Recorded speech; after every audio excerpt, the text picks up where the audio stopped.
Hello, this is Tim at lovechangegrow.com, and this is hopefully a very short little video to supplement the post that this is associated with. The post is a transpersonal psychology view of what the hell is happening. And so this is based on the work of Ken Wilber. And Wilber is, I discovered him a little over 40 years ago. And he was and continues to be one of the premier folks that are thinking about psychology and how we exist on this planet, both as individuals and as societies. And so I found his work fascinating. It has helped me throughout my life and career in mental health. So Wilber is very dry and deep, and his two kind of founding major books was first the Atman Project, and I want to say that came out in 79, 80, and then the subsequent sort of expansion on the Atman Project is his spectrum of consciousness. And over the past 40 years, things have just continued to evolve. So it's pretty thick, it's pretty deep, but on the other hand, it's, I'm going to try to attempt to do this in a very simple, straightforward manner, because it is fairly straightforward. There's also two links in the post. One is first Thomas Armstrong and his Stages of Life According to Ken Wilber. So I put the link up there, and both links. The other one is, I forget his name, Dillard is the last name anyway. Both of these folks, I just, in preparation for this, I just went and did kind of a quick internet search. I knew what I was looking for, and both these folks present things much more concisely than I could ever hope to do, much more clearly. And so I invite you, and actually strongly encourage you, to take a look at both those short, relatively posts that they have done on their websites. And I think they've done a fantastic job. I think it makes some very deep and academic kind of thoughts pretty simple and pretty relatable. So that's why I put them in, and that's what I'm kind of using. So you can think of this circle is both the unknown stew here, stew pot,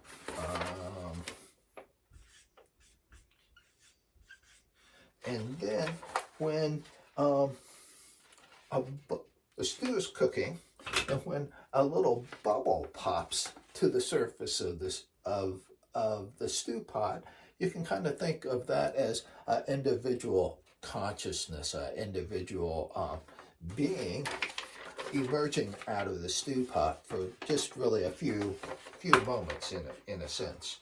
And so this green line here is the difference between being here in the stew and birthing a little being. Okay, and so follow along with Armstrong's link, and he basically outlines what Wilber did in his very early writings in the Journal of Transpersonal Psychology. But then when he came out with the Atman Project, this is basically the Atman Project. And so what Wilber does is outlines these stages of development for an individual, but you can also overlay the idea or the concept of how throughout the history of knowing mankind is that we can look at stages of society or stages of cultures evolving that sort of correspond with the individual development. So, to get right to it, so number one is the undifferentiated primary matrix consciousness. So when that's really developmentally in the old kind of Jungian model is, we're kind of connected. Our world is our mother. It sort of surrounds that mother-infant experience. There's not much there because initially in the prenatal, the experience was being in the womb with the mother. Then the being is birthed, and then it's introduced to the world. And so we have the undifferentiated, number one, undifferentiated primary matrix. Two is where we're crawling around, experiencing, getting, oh, this is cold, this is warm, and sort of that sensory development. The third is the phantasmic emotional development, and that's sort of where you can think of toddlers and children are playing basically imagination kind of games, and they are having emotions. They're basically soaking up what they're exposed to primarily in their it's thought primarily in their family environment, kind of gets them oriented to magical thinking, things like that. Then you have the representative mind where you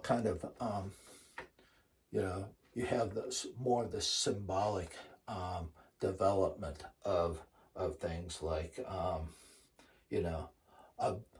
a blue castle is a guy's castle and a pink castle is the girl's castle kind of thing. And so we start to realize, oh, there's certain markers, certain symbols in the world that we pay attention to.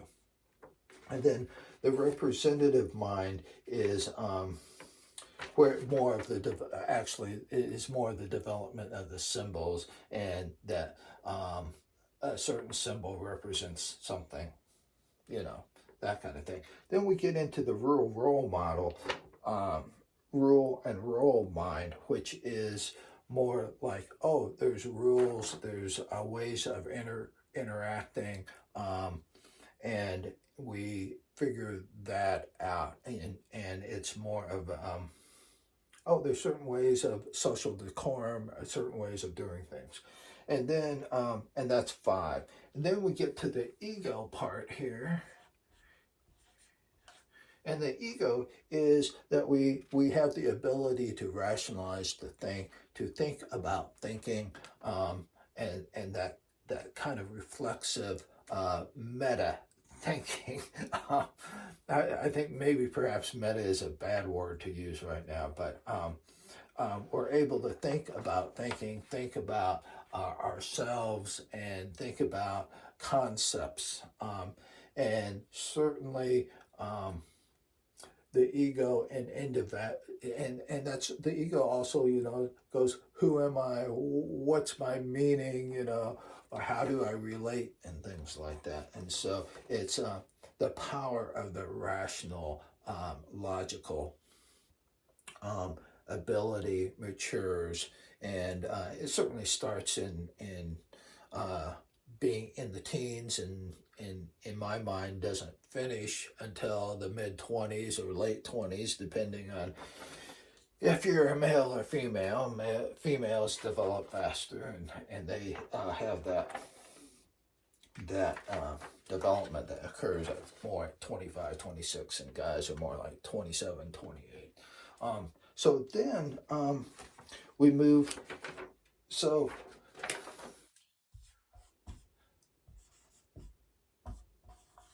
quadrant A is moving basically from birth to a mature ego. Okay, so we're moving this way, and we get up to the mature ego, and then part of Wilber's brilliance was this is Western psychology over here in quadrant A, and quadrant B.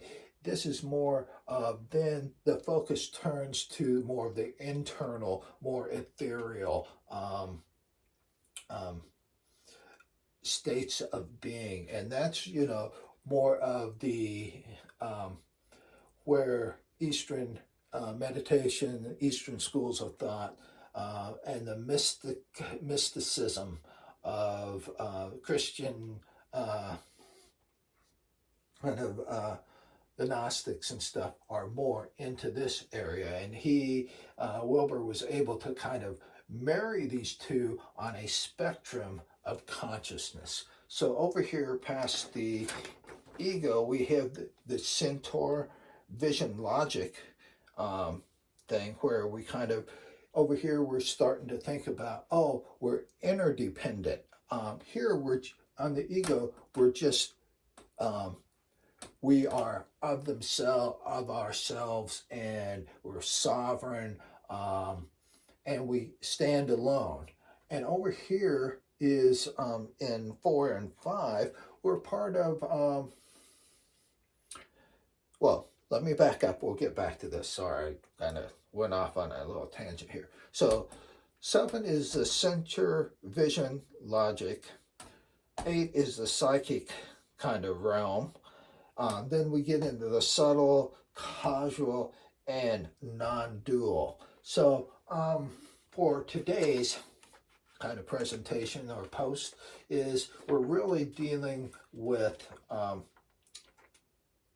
okay, let me go back to here. So this whole area, 4, 5, 6, 7, and 8 are kind of now, different people and different cultures, different ideas are sort of generally in the area of 4, 5, 6, 7, and 8. And over here is sort of the 4 and 5. We can kind of think of that as a tribal kind of consciousness here. And the tribal consciousness is where the individual ego has not evolved. Our identity is with our tribe, with our family. And in a tribe, there's leaders, and there's, other important functions and people that function in other roles and capacities. But the primary identity and orientation is to the tribe. And so we can certainly see that, socioeconomic class, political affiliations, and that whole thing is more of a tribal kind of thing, where we are in a sense of beings or products of our environment. So if we were raised in a purple tribe, we're going to have that purple lens or that purple experience go, this is what purple is, and this is how the purple folks do things, okay? Versus, let's say,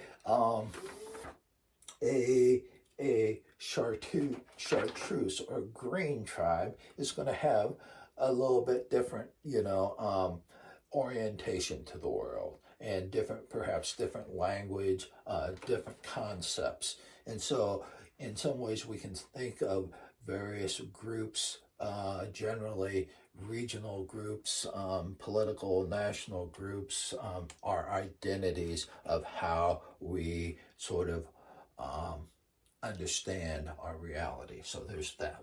And then we get over here, and so we have the ego, which is the sovereign, independent, self-contained, and and over here, this is more of a unity consciousness. So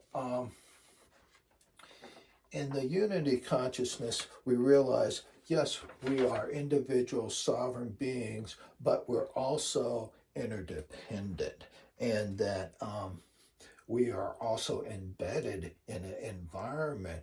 And for the idea is the value is then on relationships, collaborating into let's make something worthwhile for all of ourselves. And so Wilber talks about the pre and trans fallacy. And so pre and trans fallacy is basically over here in 4 and 5, you have that tribal sort of consciousness. And the pre is pre-ego, okay? And then the trans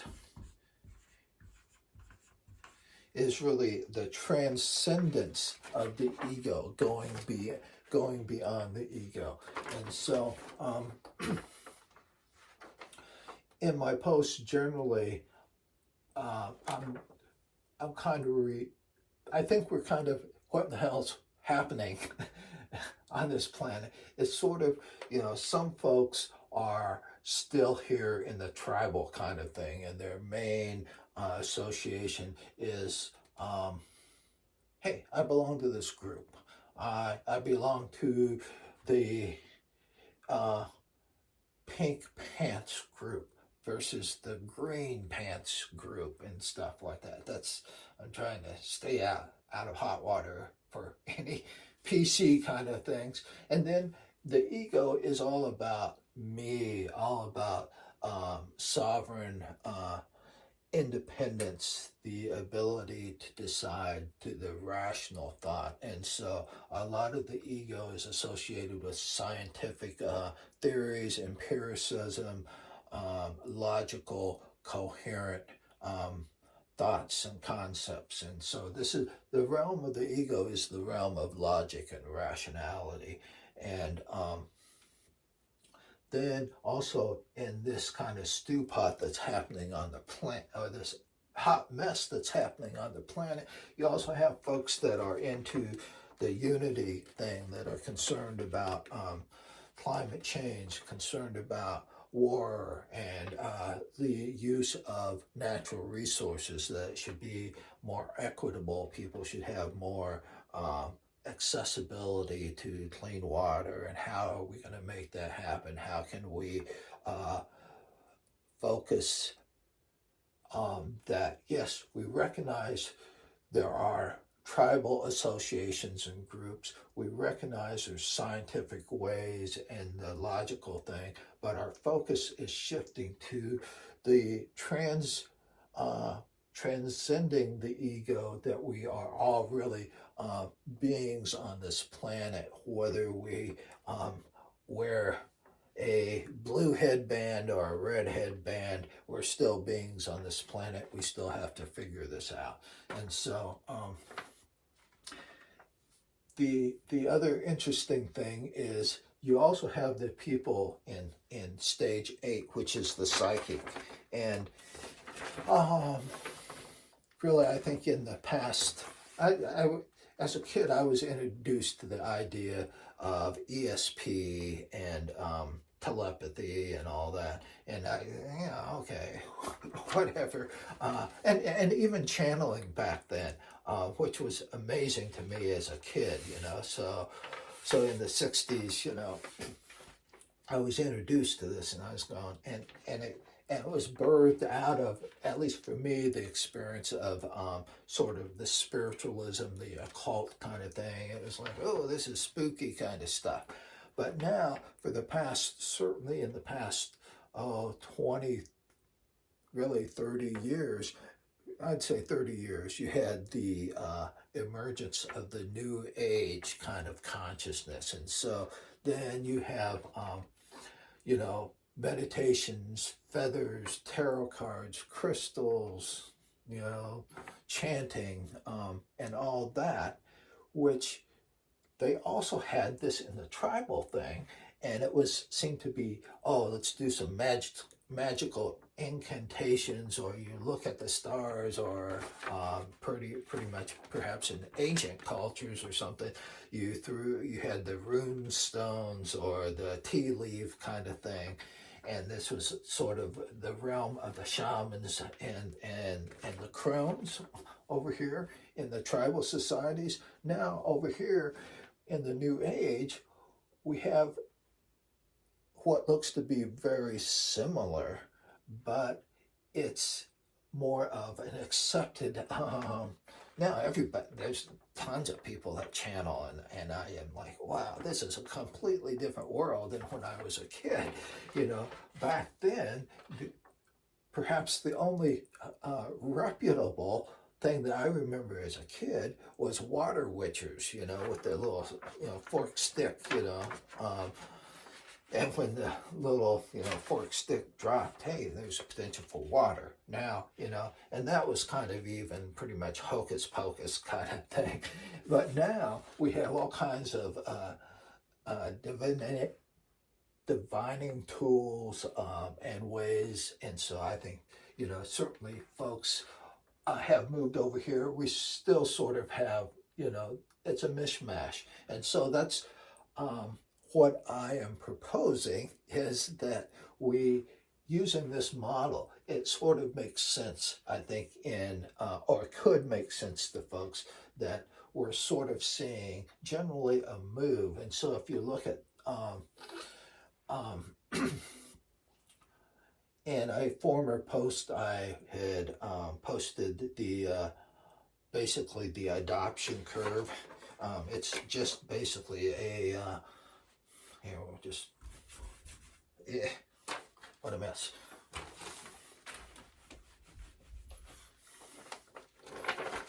So we have it's just the standard bell curve, and this is the visionaries, then the thought leaders here, and then you have acceptance, and then the apex of acceptance, and then that mode of innovation or thought or acceptance then decreases in here. So you're basically seeing this bell curve or rate of adoption shifting to these various stages. So I hope that makes sense to you, and that's it. And so hopefully this sets up what I'm talking about in the post. So thank you.